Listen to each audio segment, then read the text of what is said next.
everyone for some more of my Hartlepool career mode here in FIFA 22. And this is my first vocal commentary on this since I've resumed this series. Here, whenever I saved this on my alternate save file, whenever I did my Journeyman career mode. But we are here halfway through season number 3. We are in the championship. You can see Pobega's doing really good.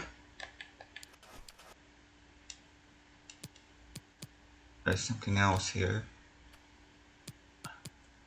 You can see we have a run of 26 wins in a row. We are on top of the championship, which we're going to talk about how we're doing in the championship, as well as the other competition. Well, the only other competition we're in is the Carabao Cup. We're going to be showing our progress on that. But before we continue on, hope you guys have an awesome day today. Hope you guys doing well. But you can see we pretty much have a pretty good distance between ourselves and second place Norwich.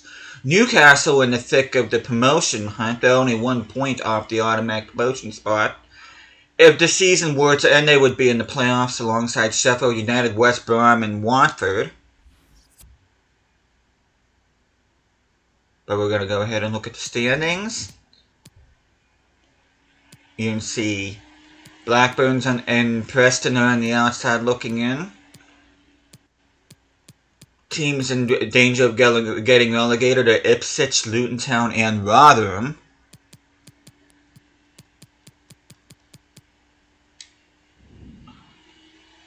FA Cup, we're not in that yet. Carabao Cup. We are in the semi-finals. We are taking on Tottenham Hotspur, whereas Burnley take on Manchester City. Just to take a quick look throughout the competition.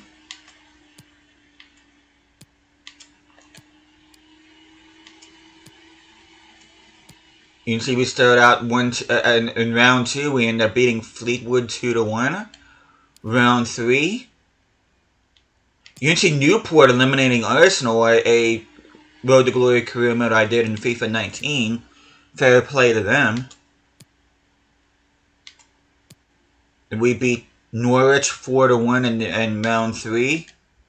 Round 4, we end up eliminating Chelsea 4-3, so that was a bit of a scalp on our part. Wolves in Hull City, that would have been a fun one to watch.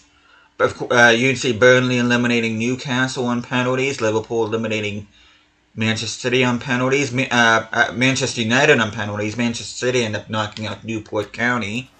We end up beating Liverpool 4-1. Burnley eliminates Wolves, Spurs knock out Leeds, and Crystal Palace fall to Manchester City.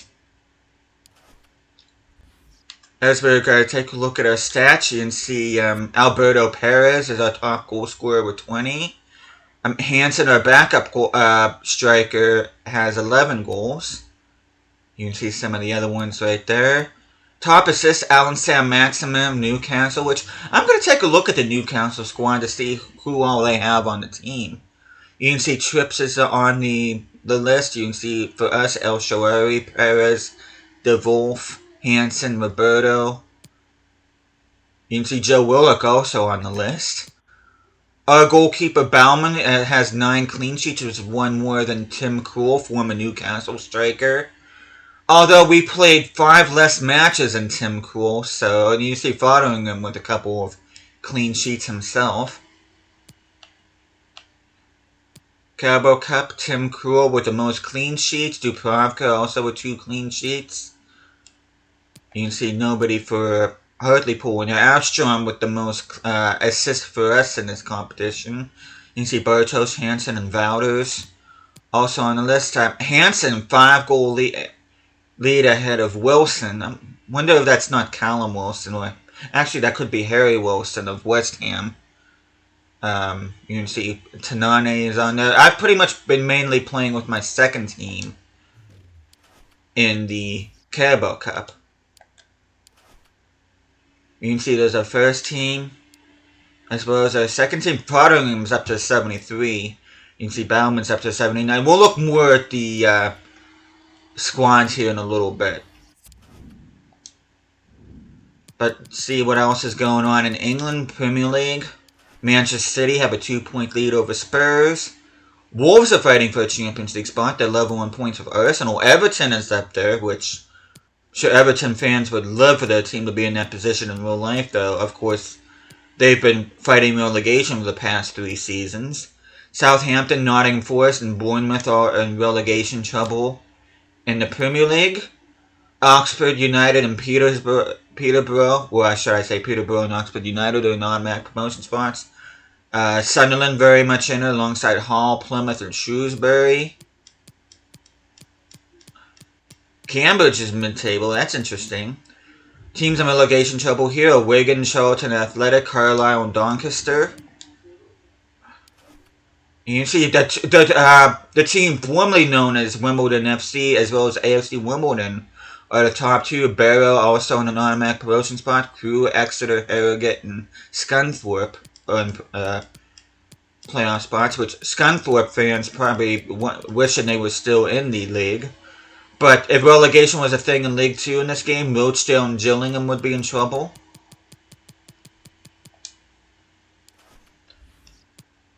Yeah, let's take a look at... I want to see who all Newcastle have before we continue. Okay, Jindřich Stanek, that's a goalkeeper we played against in the episode I had recorded before this. Sunset, which is interesting because it was on the other save that he ends up being a striker for Valencia. Colin McGregor, Puertas, Raul Moro, Diego Rossi. Diego Rossi's a good signing. They still got Bruno. They still got Big Joe. Elliot Anderson, at the time of recording this, has agreed to join Nottingham Forest in real life. Sanusi was another player we played against. I don't know who these two players are, or this guy. They got Big Dan Byrne. They still got Lascelles. They got Dummett. And Dicker is a good signing. Balerdi. That's really not a bad Newcastle team. I don't know how they got relegated, but... At least we shouldn't have to worry about being relegated. But you can see we got $13 million in the transfer budget. I don't really plan on signing anybody. I'm happy with the team that I got as it is. You can see we already completed that youth development. Signed at least 3 players younger than 20, but greater blah blah blah blah blah blah. Get 5 clean sheets in away matches this season. We got 6. I hate these, which we're gonna end up not meeting this one. That's why our manager rating isn't all that good. I am looking to gain automatic promotion, and FA Cup they want us to reach around the 16, so I need to be mindful of that. Of course, we're not in Europe. At least not yet. But if we win the Carabao Cup, we should be in Europe. But we're going to take a look at our youth academy right here. Got a bunch of South Africans. A couple Cameroonians, a couple Nigerians, a couple Canadians. There's a Mexican.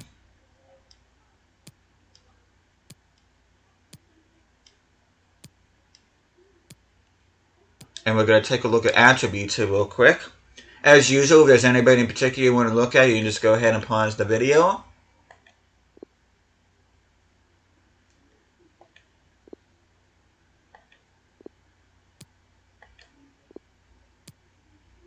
To be honest with you, Shabalala I signed because of his name. That is a great name.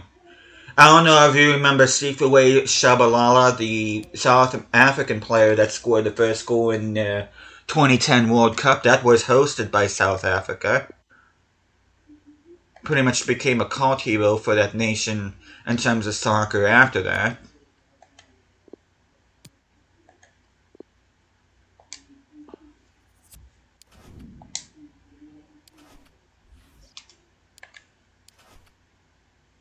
But we're going to go ahead and look at the transfer hub here real quick. I'm going to show you all the transfers, which I know I've showed this before, but you can see we got Ceballos here on a free.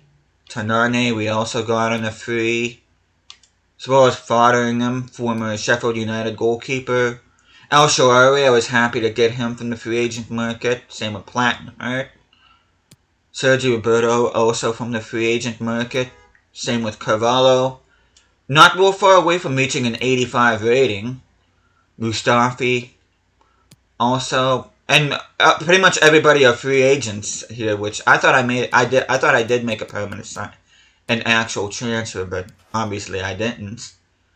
I'm still mixed on whether or not I want to sign Santiago Munoz or not. I may yet still sign him, but I don't know. I mean, I got too good.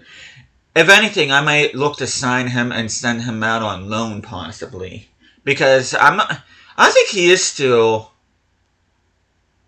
I think he still is a Newcastle player, but he's been on loan throughout his entire time at Newcastle. But I'm gonna go show you guys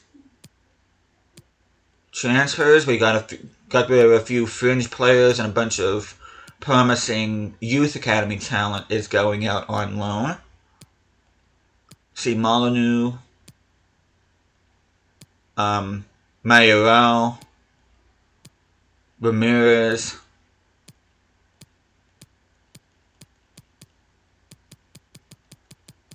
We also got rid of UC. We got rid of Shelton, Ferguson, Ogle.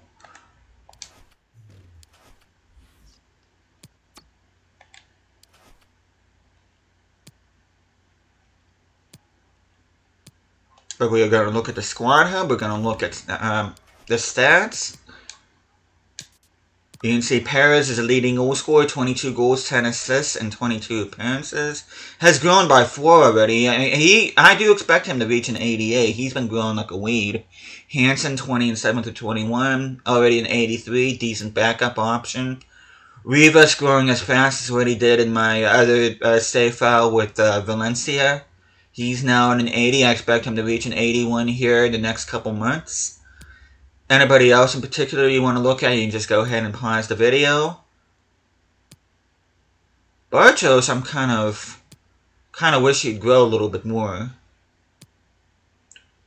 But yeah, you probably already noticed in the squad, our starting 11 is very nearly Premier League quality. Though my one center back, I think Adesina, whatever his name is, he's only at a 76, so I may look to get a new starting center back next season in the Premier League. Hopefully I can find a decent one in free agency, or I can get in, depending on how much money we have, we can go ahead and get one on a permanent.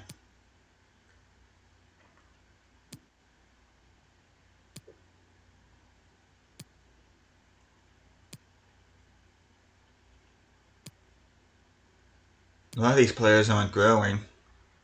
Kind of wish at least Joe Gray, I kind of wish he would have grown a little bit.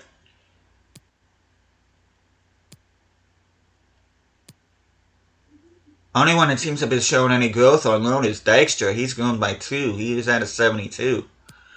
Well, Logan Martin he's grown by 4. He's at a 64. Ibanez has grown by a couple. Olamora, I'm looking to sell him. Nobody wants him.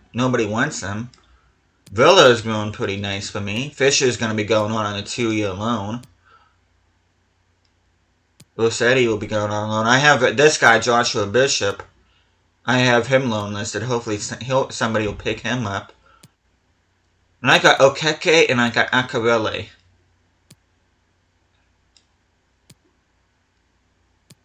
You see Alvarez is at an 80. Adesina, I kind of wish he'd grow a little bit faster. And of course, Bauman is outgrown by 3. He's been playing most of our matches this season. I've been following him some time too, but I want Bauman to be my guy. I want him to reach an 80 by the time we get into the Premier League. But again, if there's anybody in particular you want to look at, you can just go ahead and pause the video. You see a lot of players here. I could actually think about selling some of my players here. Well, I'm definitely going to need to sell some of my players, especially since I got a lot of good, promising youth talent that I'm going to need to be calling up here, either at the end of this season or at the beginning of next season. Next season, I'm going to have to make a lot of decisions of who, because I do plan on trimming my team some. Like, if there's any young players that don't have any potential, I'm going to go ahead and transfer list them. And players that I know are going to be a bit on the older side or just aren't growing fast enough, I'm going to go ahead and put them on the chopping block too. But I really need to make some hard decisions here. Like I said, basically at the beginning of next season, because I am aiming to be in the Premier League next season, which will be season 4 of this career mode. And unfortunately, that is part of being a manager of a club like this. You are going to have to make... There's a lot of promising talent, but you can only have so many people. Which I'm very tickled about Rivas. I'm tickled about Perez and Hansen. Wouters, I'm happy with his growth. Bartos, hoping he starts to grow a little bit. De Wolf, being a little bit stubborn with his growth, but he'll do good. You can see 20 weeks on okay form is excellent. 4 weeks on excellent form, which is excellent. Alamalu, hopefully somebody picks him up here soon.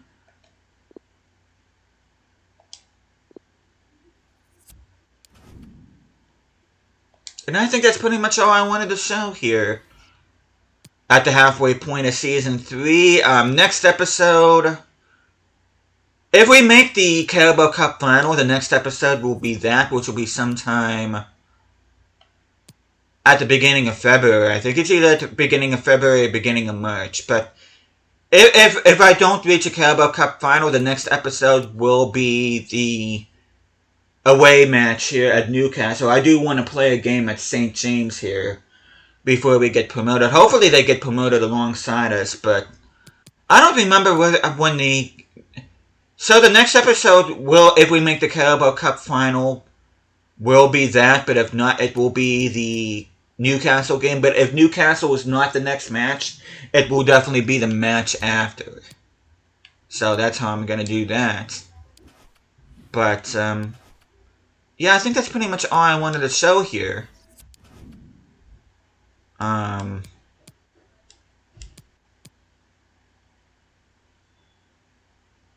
But yeah, I think I'm going to end things off here. There's really not much else I want to say, but, yeah, we'll be playing another match in the next episode. It will be the game's commentary. It won't be my commentary. Which I'm only going to be doing, my own personal voice commentary at the halfway point videos and the end of season videos. All the other ones, I'm not going to be talking throughout those, so... But that's a look ahead. I'm thinking there's going to be about, 4, maybe 5 more episodes here in Season 3, and hopefully by the end of the season we'll be playing a Premier League, we'll be playing Premier League football, and I'm looking forward to that. Hope you guys are as well. But thank you guys so much for watching this. Hope you guys are enjoying the series so far. I'll be seeing you guys again next time.